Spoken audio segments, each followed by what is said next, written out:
দেখো compound interest একটি খুব ইন্টারেস্টিং অঙ্ক।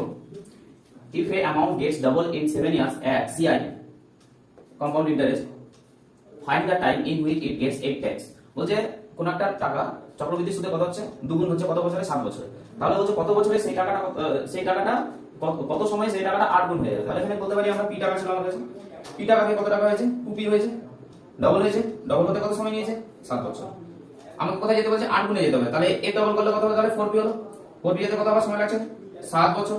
আবার এখান থেকে আবার ডবল করলে কত, 8p হয়ে গেল, তাহলে কত বছর, তাহলে টোটাল কত বছর হবে, এখানে 7 7 7 টোটাল 7 × 3 21 বছর।